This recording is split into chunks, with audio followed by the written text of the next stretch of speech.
Hello mga Karsi. So lately ay halos wala akong in-upload na videos dito sa aking YouTube channel. Medyo uh, tinamad or parang hindi ako na-inspire sa paggawa. Wala akong inspirasyon or hindi ako na-inspire sa paggawa ng content or pag-upload ng videos dito sa aking channel.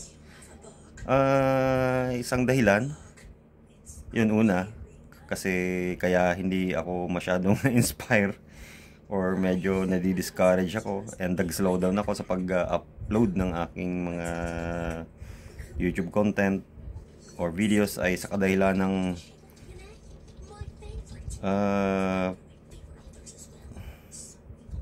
napakababa ng mga views ko sa aking sa mga aking mga videos. Di ko alam kung not sure kung boring ba yung yung contents ko.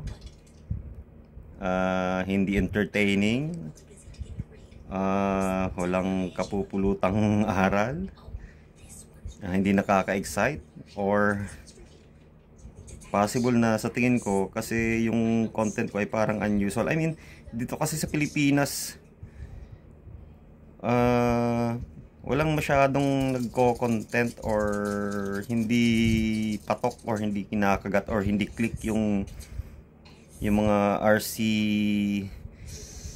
plain na videos na content dito sa Pilipinas, unlike sa ibang part ng mundo gaya ng Europe, US and other developed countries wherein yung RC hobby ay talagang click na click and talagang kinakagat ng mga viewers kasi parang mulat na sa parang normal na lang sa kanila yung aware na and usual na sa kanila yung yung ganitong yung mga ganong yung mga videos, yung tulad ng RC Plane. Yung I mean parang na sila, aware na, mulat na sila, conscious na sila sa ganong sa ganong mga content. Unlike dito sa Pilipinas, yung uso dito, yung kinakagat ng mga dito ng mga ng masa, ng viewers, yung mga prank, yung mga vlog na tungkol kay Diwata, alam mo, tapos yung vlog na may tinutulungan, yung vlog na alam mo yung yung may mahirap tapos aabutan mo ng pagkain, aabutan mo ng pera, tutulungan mo. Okay naman yon, hindi naman ako against ganon. Kasi yung mga medyo nakakaawa yan, di ba? Tapos yung mga bangayan, artista, yung mga vloggers na mga pangtambay. Parang yun yung yun yung patok na patok dito sa Pilipinas. Yun yung pinagkakaguluhan dito sa Pilipinas. Pero yung mga content na ganito, yung parang pagdating sa ganitong hobby ay wala masyadong tumatangkilik kasi nga parang hindi pa mulat yung mga Pilipino. Sa tingin ko hindi pa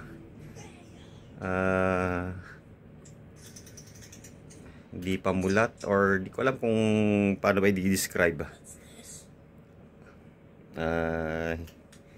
Parang hindi sila interesado sa mga ganong sa mga ganong content or yung pagdating sa sa parang technology ganyan, hobby. Pero pagdating sa yung mga prank, yung mga patawa, yung mga yung mga poverty porn, tama ba? Tama.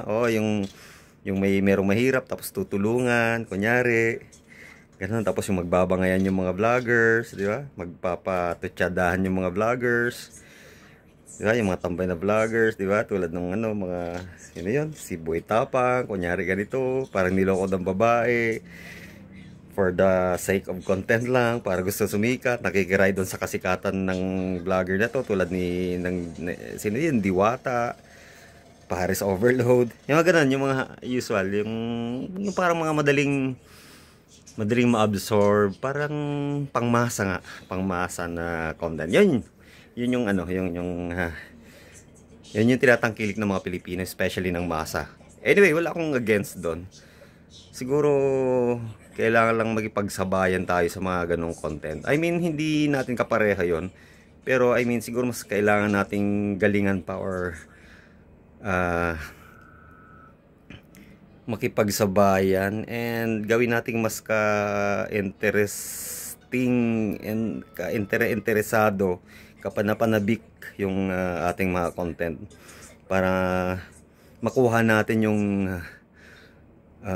viewers market, viewer share sa mga ganong mga ganong content tulad ng ng mga bangayan, ng mga vloggers, Diwata, Paris Overload, ganon yung mahirap. Ulitin ko, yung mga mahirap tutulungan. Okay naman yon, wala namang ako against doon. Kaso yun nga lang, yan talagang inaano ng mga Pilipino. Yun yung mga tinatangkilik talaga. Yun yung yung parang, kasi parang ang lalambot ang mga puso ng Pilipino eh. Parang wag may tinutulungan, parang yun na. Mga ganon. Tapos yung parang may foreigner, especially yung mga foreigner. Diba, pag may foreigner dito sa Pilipinas, mag-iikot-ikot, tapos magtatry ng gantong inumin, ganyang pagkain, ang dami ng views. Yun yung mga tinatangkilin ng mga Pilipino. Yung mga ganon. Ewan ko, siguro colonial mentality. Yeah, tapos alam mo yun, parang pag inaano yung Pilipino, parang madaling maakit yung mga Pilipino, madaling makuha yung loob ng mga Pilipino, nating mga Pilipino.